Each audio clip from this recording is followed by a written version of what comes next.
तो ओम नमः शिवाय, श्री शिवाय नमस्तुभ्यं, जय श्री महाकाल। जी हाँ भक्तों, क्या आपके भी जीवन में संतान की कमी है?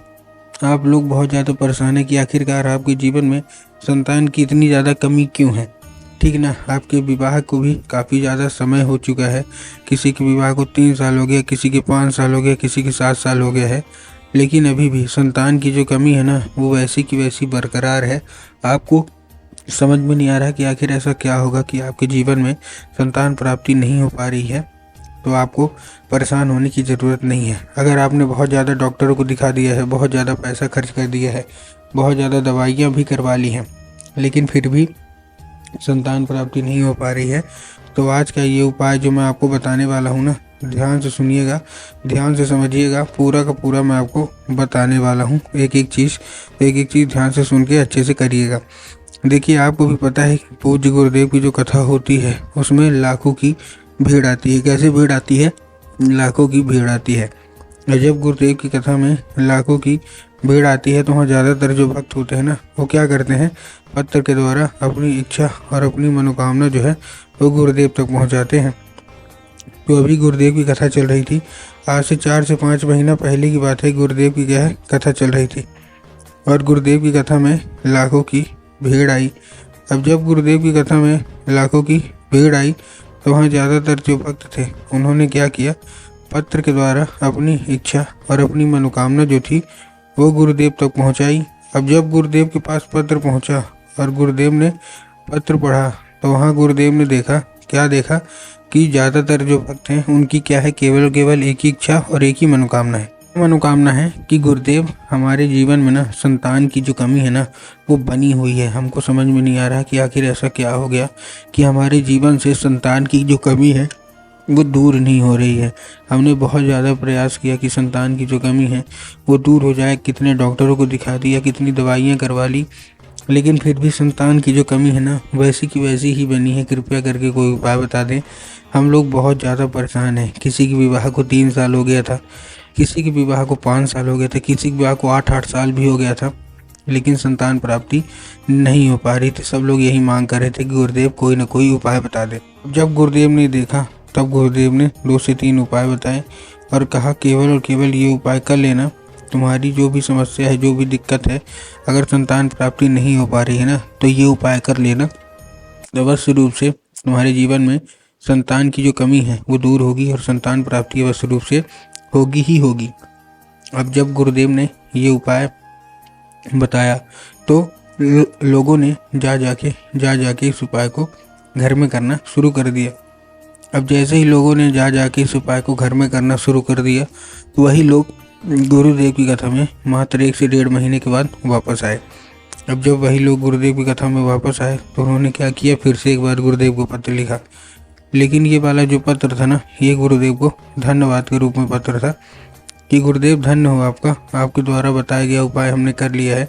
हमारी सारी इच्छा और सारी मनोकामना जो थी ना वो पूरी हो गई है। हमारे जीवन में जो संतान की कमी थी वो दूर हो गई है। अब डॉक्टर ने बोला है कि आप बहुत जल्द माता पिता बनने वाले और संतान की जो प्राप्ति है वो अवश्य रूप से होगी। गुरुदेव ये केवल आपके वजह से ही हुआ है। आपका कोटि कोटि धन्यवाद। तो देखिए, जो लोग भी मेरी आवाज़ अभी सुन रहे हैं ना, अगर आपको भी जानना है कि आखिर ऐसा कौन सा उपाय है जिसको करने मात्र से सारी इच्छा मनोकामना पूरी हो जाती है और संतान प्राप्ति भी अवश्य रूप से हो जाती है, तो चलिए हम बताते हैं आपको आज की इस वीडियो के माध्यम से कि आपको करना क्या है। तो बस उपाय ध्यान से सुन के अच्छे से करिएगा ज़रूर। लेकिन उसके पहले चैनल पे अगर पहली बार आए हैं और आवाज़ मेरी पहली बार सुन रहे हैं तो वीडियो कर दें लाइक और चैनल को भी कर लें सब्सक्राइब, ताकि पूजनीय पंडित प्रदीप जी मिश्रा के रोज़ नए नए उपाय जो कि मैं उनकी कथा से सुनता हूँ, श्रवण करता हूँ, सबसे पहले मैं आपको प्राप्त करा सकूँ। ठीक, तो देखिए, जो हमारा सबसे पहला उपाय है, इस उपाय में आपको करना क्या है। जो हमारा सबसे पहला उपाय है, इस उपाय में आपको सिंपल सा क्या करना है, केवल और केवल एक नारियल लेना है और एक नारियल के साथ साथ आपको और क्या चाहिए, एक नारियल के साथ साथ आपको एक सफ़ेद कपड़ा चाहिए। ठीक, तो नारियल आपने ले लिया, सफ़ेद कपड़ा आपने ले लिया। अब देखिए, नारियल कौन सी होनी चाहिए। बहुत सारे लोग कंफ्यूज होते हैं कि नारियल हमको कच्ची लेनी है कि नारियल हमको पक्की नहीं ली है। तब गुरुदेव ने बता दिया है साफ साफ कि आपको क्या लेना है, आपको पकी नारियल लेना है जो जटा वाली आती है, ठीक। तो नारियल आपने ले लिया। अब नारियल लेने के साथ साथ आपको और क्या करना है, जैसे आपने नारियल लिया, नारियल लेने के साथ साथ आपको एक सफ़ेद कपड़ा लेना है। अब नारियल में आपको करना क्या है, नारियल में आपको थोड़ा सा लाल चंदन लगा देना है और वो जो नारियल है उस सफ़ेद कपड़े में अच्छे तरीके से, बिल्कुल टाइट तरीके से उसको बांध देना है। जैसे हम लोग पोटली बांधते हैं ना, सेम टू सेम वैसा ही आपको बांध देना है। तो बांध दिया। अब बांधने के बाद जितनी भी महिलाएं हैं उसको लेके पहुंच जाइए कहाँ, सीधा सीधा शिव मंदिर। अब जैसे आप शिव मंदिर पहुंचेंगे, शिव मंदिर पहुंचने के बाद सबसे पहले आपको दक्षिण दिशा में खड़े हो जाना है और दक्षिण दिशा में खड़े होने के बाद चेहरा अपना उत्तर की ओर कर लेना है। अब देखिए दक्षिण और उत्तर में भी ना बहुत सारे लोग कंफ्यूज होते हैं कि दक्षिण क्या है, उत्तर क्या है, हमको थोड़ा साफ साफ बताओ। तब गुरुदेव ने साफ साफ बताया है कि आप जिस भी शिव मंदिर जा रहे हैं उस शिव मंदिर का जिधर साइड जलाधारी होगा आपको अपना चेहरा उधर साइड करके खड़े हो जाना है, ठीक। खड़े हो गए। अब खड़े होने के बाद आपको करना क्या है, केवल और केवल एक नाम लेके, कौन सा, महादेव का बहुत ही सुंदर सा नाम है श्रम्भेश्वर महादेव। तो आपको करना क्या है, आपको श्रम्भेश्वर महादेव का नाम लेके और उन्हीं का स्मरण करके आपको चुपचाप क्या कर देना है, आपको अर्पित कर देना है बस।